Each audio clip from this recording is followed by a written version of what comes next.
ನಮಸ್ತೆ ಎಲ್ಲರಿಗೂ welcome back to my channel. ತುಂಬ ಜನರಿಗೆ ಬದನೆಕಾಯಿ ಅಂದ್ರೇ ಇಷ್ಟ ಆಗೋದಿಲ್ಲ. ಆದರೆ ಈ ರೀತಿ ಕ್ರಿಸ್ಪಿಯಾಗಿ ಬದನೆಕಾಯಿ ಫ್ರೈ ಮಾಡಿ ನೋಡಿ, ತುಂಬ ಚೆನ್ನಾಗಿರುತ್ತೆ. ಹಾಗೆ ಮಸಾಲ ಫ್ರೈ ಕೂಡ ಮಾಡ್ಕೋಬೋದು. ಮೊದಲಿಗೆ ಮಸಾಲ ಪೌಡರ್ಗಳನ್ನು ಮಿಕ್ಸ್ ಮಾಡ್ಕೋಬೇಕು. ಒಂದು ಪ್ಲೇಟ್ಗೆ 1 ಟೇಬಲ್ ಸ್ಪೂನ್ ಅಚ್ಚ ಖಾರದ ಪುಡಿ, 1 ಟೇಬಲ್ ಸ್ಪೂನ್ ಧನಿಯಾ ಪುಡಿ, 1/4 ಟೇಬಲ್ ಸ್ಪೂನ್ ಜೀರಿಗೆ ಪುಡಿ, 3/4 ಟೇಬಲ್ ಸ್ಪೂನ್ ಉಪ್ಪು, ಹಾಗೆ ಅರ್ಧ ಟೇಬಲ್ ಸ್ಪೂನ್ ಆಗೋಷ್ಟು ಚಾಟ್ ಮಸಾಲ ಹಾಕ್ಕೊಂಡಿದ್ದೀನಿ.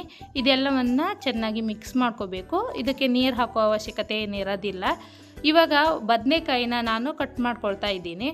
1 ಬದನೆಕಾಯಿನ ತೊಗೊಂಡಿದ್ದೀನಿ ನೋಡಿ. ಈ ರೀತಿ 3 ಬದನೆಕಾಯಿ ಸೇರಿ ಒಂದೇ ಬದನೆಕಾಯಿ ಆಗಿಬಿಟ್ಟಿದೆ.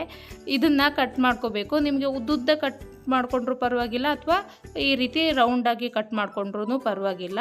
ಇದಕ್ಕೆ ಬೇರೆ ಹಸಿರು ಬದನೆಕಾಯಿ ಬರುತ್ತಲ್ಲ, ಅದನ್ನು ಸಹ ತೊಗೋಬೋದು. ನಾನಿಲ್ಲಿ ಸ್ವಲ್ಪ ದಪ್ಪಗೆ ಈ ರೀತಿ ಸ್ಲೈಸ್ ಮಾಡ್ಕೊಳ್ತಾ ಇದ್ದೀನಿ ನೋಡಿ. ಇಷ್ಟು ತಿಕ್ಕಾಗಿ ಸ್ಲೈಸ್ ಮಾಡ್ಕೋಬೇಕು, ಜಾಸ್ತಿ ತೆಳ್ಳಗಿರಬಾರ್ದು. ಇವಾಗ ಈ ಬದನೆಕಾಯಿ ಪೀಸಸ್ನ ನಾನು ಮಸಾಲ ಪೌಡರಲ್ಲಿ ಡಿಪ್ ಮಾಡ್ತಾ ಇದ್ದೀನಿ. ಎಲ್ಲ ಕಡೆ ಮಸಾಲ ಸ್ಪ್ರೆಡ್ ಆಗೋ ರೀತಿಯಲ್ಲಿ ನೋಡ್ಕೋಬೇಕಾಗತ್ತೆ. ಇದು ಡ್ರೈ ಮಸಾಲ ಆದರೂ ಕೂಡ ಬದನೆಕಾಯಿ ಪೀಸಸಲ್ಲಿ ನೀರಿನಂಶ ಇರೋದ್ರಿಂದ ಮಸಾಲ ಎಲ್ಲ ಅಂಟ್ಕೊಳ್ಳುತ್ತೆ. ಹಾಗೆ ಎಕ್ಸ್ಟ್ರಾ ಮಸಾಲ ಅಂಟಿದ್ರೆ ಅದನ್ನು ಈ ರೀತಿ ತೆಗಿಬಹುದು. ಇವಾಗ ಎಲ್ಲ ಬದನೆಕಾಯಿ ಪೀಸಸ್ನು ಈ ರೀತಿ ಮಸಾಲ ಹಾಕಿ ರೆಡಿ ಮಾಡಿ ಇಟ್ಕೊಂಡಿದ್ದೀನಿ. ಇದನ್ನು ಡಿಪ್ ಮಾಡೋದಕ್ಕೆ ಬ್ಯಾಟರ್ ರೆಡಿ ಮಾಡ್ಕೋಬೇಕು. ಒಂದು ಬೌಲ್ಗೆ 1 ಕಪ್ ಆಗುವಷ್ಟು ಕಡಲೆ ಹಿಟ್ಟನ್ನು ಹಾಕ್ಕೊಂಡಿದ್ದೀನಿ. ಇದಕ್ಕೆ ಸ್ವಲ್ಪ ಉಪ್ಪು, 1/4 ಟೇಬಲ್ ಸ್ಪೂನ್ ಉಪ್ಪು, ಅರ್ಧ ಟೇಬಲ್ ಸ್ಪೂನ್ ಆಗುವಷ್ಟು ಅರಿಶಿನ ಹಾಕ್ಕೊಳ್ತಾ ಇದ್ದೀನಿ. ಹಾಗೆ ಸ್ವಲ್ಪ ನೀರು ಹಾಕಿಬಿಟ್ಟು ಚೆನ್ನಾಗಿ ಬ್ಯಾಟರ್ನ ಮಿಕ್ಸ್ ಮಾಡ್ಕೋಬೇಕು. ಸ್ವಲ್ಪ ತಿಕ್ಕಾಗಿರಬೇಕು, ಹಾಗೆ ತುಂಬ ತೆಳುವಾಗೇನೂ ಇರಬಾರ್ದು ನೋಡಿ. ಈ ರೀತಿ ಗಂಟಿಲ್ಲದೆ ಇರೋ ಥರ ಕಡಲೆ ಹಿಟ್ಟಿನ ರೆಡಿ ಮಾಡಿ ಇಟ್ಕೊಂಡಿದ್ದೀನಿ. ಇವಾಗ ಬದನೆಕಾಯಿ ಪೀಸಸ್ನ ಕಡಲೆ ಹಿಟ್ಟಿನಲ್ಲಿ ಡಿಪ್ ಮಾಡಬೇಕು. 2 ಕಡೆ ಈ ರೀತಿ ಡಿಪ್ ಮಾಡಿಕೊಂಡು ರವಾದಲ್ಲಿ 2 ಕಡೆ ಡಿಪ್ ಮಾಡಿದ್ರೆ ಆಯಿತು. ಇದೇ ರೀತಿ ಎಲ್ಲ ಬದನೆಕಾಯಿ ಪೀಸಸ್ನು ನಾನು ರೆಡಿ ಮಾಡಿ ಇಟ್ಕೊಳ್ತಾ ಇದ್ದೀನಿ. ಒಂದು ಸಾರಿ ಈ ರೀತಿ ಎಲ್ಲ ಪೀಸಸ್ನು ರೆಡಿ ಮಾಡಿ ಇಟ್ಕೊಂಡ್ರೆ ಆಮೇಲೆ ನಮ್ಮ ಫ್ರೈ ಮಾಡೋದಕ್ಕೆ ತುಂಬ ಈಸಿ ಆಗುತ್ತೆ. ಕೆಲವೊಬ್ಬೊಬ್ಬರಿಗೆ ರವಾ ಫ್ರೈ ಇಷ್ಟ ಆಗೋದಿಲ್ಲ, ಮಸಾಲ ಫ್ರೈನೇ ಇಷ್ಟ ಆಗುತ್ತೆ. ಅಂಥವರು ಈ ಬದನೆಕಾಯಿಗೆ ಮಸಾಲ ಹಾಕಿದ್ದೀವಲ್ಲ, ಹಾಗೇ ಡೈರೆಕ್ಟಾಗಿ ತವ ಮೇಲೆ ಹಾಕಿಬಿಟ್ಟು ಫ್ರೈ ಮಾಡ್ಕೋಬೋದು. ಅದೂ ತುಂಬ ಚೆನ್ನಾಗಿರುತ್ತೆ. ರವಾ ಹಾಕಿದರೆ ಸ್ವಲ್ಪ ಕ್ರಿಸ್ಪಿಯಾಗಿ ಚೆನ್ನಾಗಿರುತ್ತೆ ಅಂತ ಅಷ್ಟೇ. ಇವಾಗ ಇದನ್ನು ಫ್ರೈ ಮಾಡ್ಕೊಳ್ಳೋಣ. ಒಂದು ಪ್ಯಾನ್ ಇಟ್ಕೊಂಡಿದ್ದೀನಿ. ಅದಕ್ಕೆ 4 ಟೇಬಲ್ ಸ್ಪೂನ್ ಆಗೋಷ್ಟು ಅಡುಗೆ ಎಣ್ಣೆ ಹಾಕ್ಕೊಂಡಿದ್ದೀನಿ. ಸ್ವಲ್ಪ ಜಾಸ್ತಿನೇ ಎಣ್ಣೆ ಹಾಕ್ಕೊಳ್ಳಿ.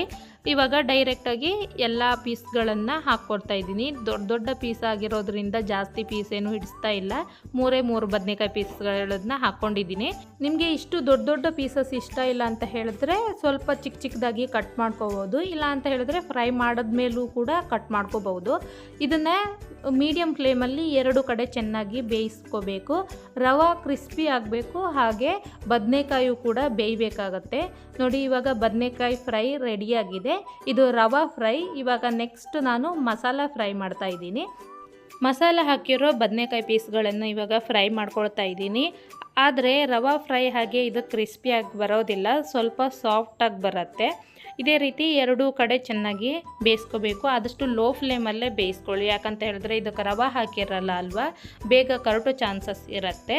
ಇವಾಗ ಮಸಾಲ ಫ್ರೈ ಕೂಡ ರೆಡಿಯಾಗಿದೆ. 2 ತೆಗೆದಿದ್ದೀನಿ. ಇದನ್ನು ಊಟದ ಜೊತೆ ಸರ್ವ್ ಮಾಡಬೇಕಾದ್ರೆ 1/4 ಭಾಗದಷ್ಟು ನಿಂಬೆ ಹಣ್ಣನ್ನು ಹಿಂಡ್ಕೊಳ್ಳಿ, ತುಂಬ ಚೆನ್ನಾಗಿರುತ್ತೆ. ಈ ರೆಸಿಪಿ ನಿಮಗೆ ಇಷ್ಟ ಆಗಿದ್ದರೆ ನನ್ನ ಚಾನಲ್ನ ಫಾಲೋ ಮಾಡೋದನ್ನು ಮರಿಬೇಡಿ. Thanks for watching.